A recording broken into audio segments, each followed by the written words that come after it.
Diemžēl, ņemot vērā, ka pēc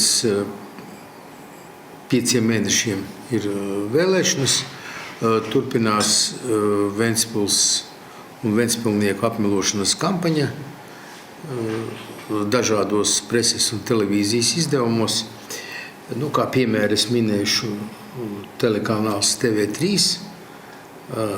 ziņas. Ziņu galvenā redaktore ir tāda Brauna, spilgtas orasiste, stipendiāti,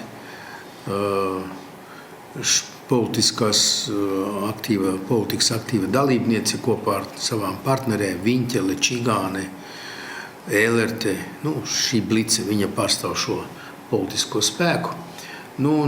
Kopš viņa strādā šajā TV3 ziņu dienesta vadītāja, galvenā redaktore, kas nosaka saturu, tad regulāri parādās, īpaši tagad pirmsvēlēšanu laikā, apmelojuši informāciju par Ventspili. Es varbūt pieminēšu. 17. janvārī bija tāda ziņa, ka Ventspils osta, labosim ar to, ka nav tāda Ventspils osta, ir Ventspils brīvosta. Un nav tāda Ventspils brīvosta, bet ir Ventspils brīvostas pārvalde, ja tā precīzi runā. Bet TV3 žurnalistiem tāda tirgus sievu valoda ir raksturīga, ko, diemžēl, var saukt arī par nekompetenci. Kad Ventspils osta ir saņēmusi no deputātu kvotām no valsts budžeta šajā gadā naudu, un daudz naudas, miljonus. Tad TV3 melo. Ventspils brīvostas pārvalde no valsts budžeta, ne no deputātu kvotām, ne kaut kādā citā veidā, nekādu naudu, ne 17, ne 18, ne 19. gada budžetā nav saņēmusi un nav paredzēts, ka saņems. Tālāk tiek apgalvots, ka Ventspils brīvostas pārvalde nodarbojas ar kravu pārkraušanu. Ostā ir samazinājušies pārkrauto kravu apjomu. Tie ir meli. Ventspils brīvostas pārvalde ar kravu pārkraušanu nenodarbojas. Ventspils brīvostas pārvalde atbild par kuģošanas kanāla parametru ievērošanu, tātad dziļums un platums, par piestātņu tehnisko stāvokli, par navigācijas visām zīmēm, par loču dienestu, kapteiņu dienestu, un viņi izīrē piestātnes un kravu laukumus un teritorijas. Bet atšķirībā no Padomju Savienības, kur šāds apgalvojums būtu pareizs, Ventspils brīvostas pārvalde ar kravu pārkraušanu nenodarbojas, ar kravu piesaisti nenodarbojas, jo ar to viņa nedrīkst nodarboties, jo tas ir ekskluzīvi privāto terminālu kompetencē un atbildībā.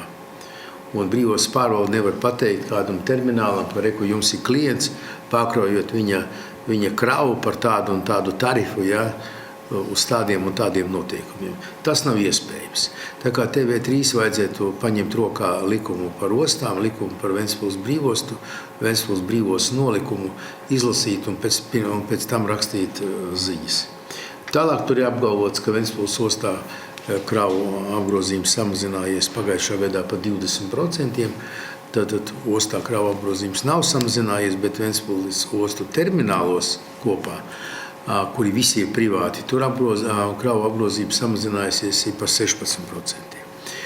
Protams, skumji, ka samazinājies, un te jāsaka lielu paldies pēdiņās Ventspils naftas terminālam, Baltikola terminālam, ļoti slikti strādā, tur jau daudzus gadus, ilgus gadus jau Kālija parks, Bunkers, Ventspils tirdzniecības osta. Un tur visa atbildība ir nevis uz Ventspils brīvostas pārvaldi, bet gan ģenerāla prokuratūras uzticamības personu Ostapu Benderu, vēl pazīstams arī kā segvārds Rudolfs Meroni. Tālāk, un tur vēl apgalvots jau pašlaik vietās, kur tiek pārkrautas kravas, plānots attīstīt ražošanu. Nekas tam līdzīgi. Tur, kur ir izīrētas teritorijas termināla darbībai un notiek kravu pārkraušana, nekāda rūpniecības darbība nav plānota. Rūpnieciskās darbība jau notiek un tā attīstīsies industriālajās zonās, kas nav viens un tas pats, kas termināls. Tā kā apgalvot, ka termināla vietā būvēs rūpnīcas, šajās teritorijās, tie atkal ir meli un izdomājumi, kas ir raksturīgi TV3, kā korumpētam mēdījam, kuru vada korumpēta galvenā redaktore.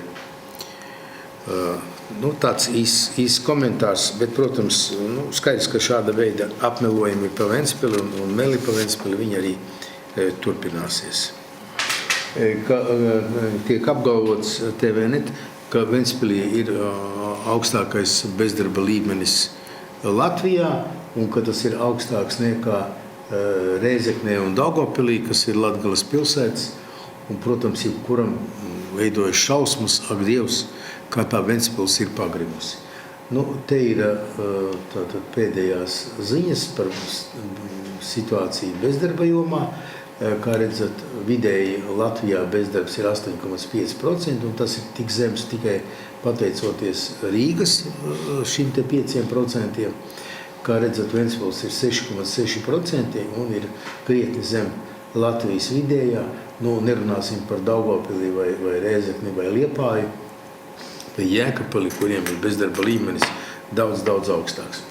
Un te jūs redzat, kur ir janvāra beigas pirms gada. Ir 8,2%, Ventspils. Un kur ir Ventspils pēc gada. 6,6%.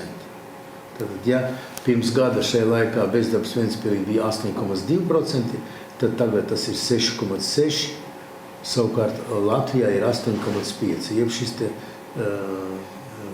starpība starp to, kāds bija bezdarbs pirms gada, un tagad samazinājums ir par 1% punktu. Tas ir pret Ventspils salīdzinot šī gada janvāri pret pagājušā gada janvāri. Un pie tam bezdarbs tagad janvāra mēnesī ir samazinājies. Un parasti šie te mēneši, janvāris, februāris, ir tie augstākie mēneši. Tā kā situācija ir pietiekami stabila. Bez tam šobrīd darba devēji intensīvi meklē zivu apstrādātājus, meklē metinātājus, meklē